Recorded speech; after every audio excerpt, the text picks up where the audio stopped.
له پاکستانه په جبر راوستل شوي هیوادوال په خپل وطن په لنډه موده کې د فابریکو خاوندان شوي دي. یو شمېر هغه هیوادوال چې وړاندې کاروبارونه او کارخونې په کوزه پښتونخوا او د پاکستان په نورو ښارونو کې وي، خو د پاکستاني حکومت د جبري ویستلو له امله پرې هر څه وتړل شو او هیواد ته راستانه شو. ګڼو یې په کور دننه هم هغه فابریکې رغولې دي او په سلګونو هیوادوال ورسره پکې په کارونو بوخت دي. د یادو سلګونو زرو هیوادوالو په ډله کې یو هم کفایت الله روفي دی چې په جلال آباد ښار کې د 1 میلیون افغانیو په مالي لګښت د څپلکو بوټونو څپلیو او څپلک بوټ فابریکه یا کارخونه جوړه کړې ده.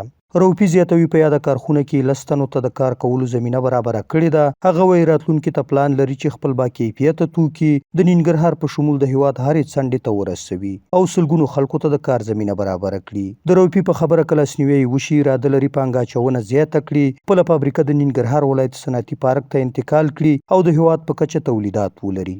بوټانو د چپلکو چپلی بوټ او د سپلی یو کارخانه مونږ جوړه کړې ده چې مخکې مونږ په پاکستان کې دا کار کوله. پاکستان کې کسب مونږ یاد کړی و، بیا راغلم افغانستان ته او په افغانستان کې د 1 میلیون افغانیو په پانګونې سره ما دغه خپل کارخانه جوړه کړه چې الحمدلله 10 کسان مونږ سره په کار مصروف دي او خپل تولیدات کوو. زمونږ تولیدات الحمدلله ډېر ښه تولیدات ده، ډېر پرکیفیته تولیدات ده. همیشه موږ دا کوشش کوو چې کوم اجناس د خارج ملکونو نه راځي یا نور هیوادونو نه راځي، هماغه اجناس ډېر په ښه کیفیت او ډېر په ښه قیمت، یعنې په کم قیمت موږ خپل هیوادوالو ته وړاندې کړو.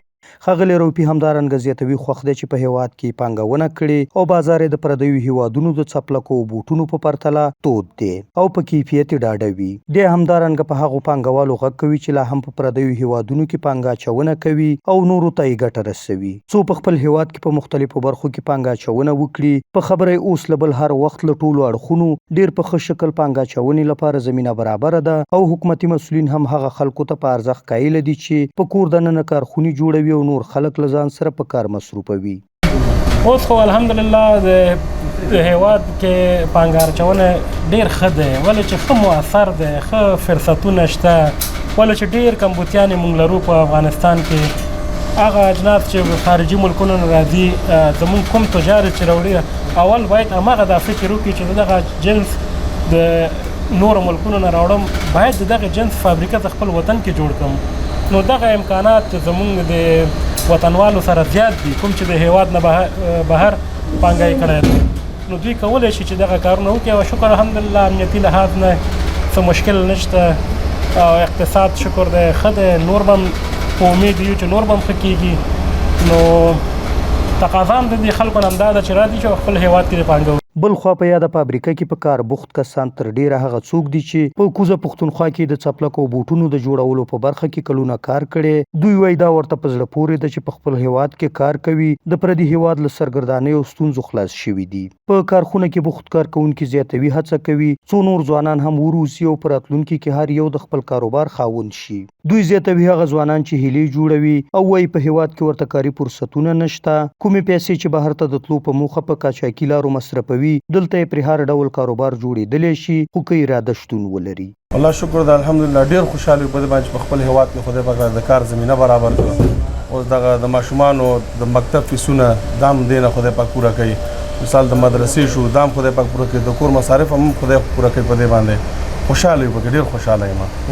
خپل وطن کې یو لکه د میاشتې دغه 12,000 14,000 روپۍ 14,000 دغسې پاتې کېږي موږ ته.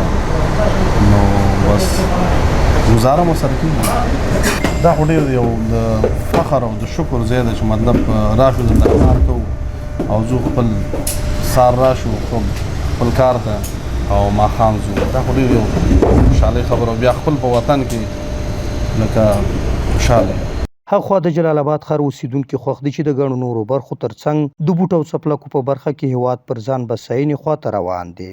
دوی وایي ټولو په کور دننه جوړ شوو او تولیدېدونکو توکو ته ځکه اولویت ورکوي چې د خپلو خلکو په لاس جوړ شوي او ګټه وټه یې هم بیرته په کور پاتې کېږي. په خبره یې کله یو پلوه ورته یادې څپلۍ او بوټونه په ارزانه بیه پرېوځي، بل لوري ته یې په کیفیت ډاډه دي.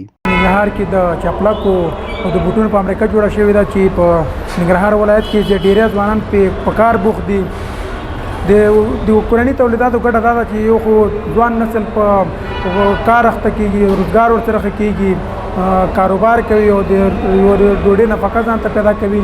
د هیوادوالو غوښتنه دا ده چې کورني تولید استعمال کړي تر څو افغانستان خودکفا شي او د وطني تولیداتو ګټه خپلو هیوادوالو ته هم ورسېږي. دا یوازې په جلال آباد کې د څپلیو او بوټونو کارخونه نه ده چې په وروستیو کې په فعالیت پیل کوي، بلکې په زیات شمیر نورو برخو کې د هیواد په هره څنډه کې خلک په تیرو څه د پاسه 2 کلونو کې د پرمختګونو شاهدان دي او له ورځې بلې ته په هره برخه کې د پانګه اچونې ګراف په لوړېدو دی چې ولسونه یې په ټوله معنا راتلونکي ته هیله مند کړي دي. سهار ګل احساس، حریت راډیو، ننګرهار.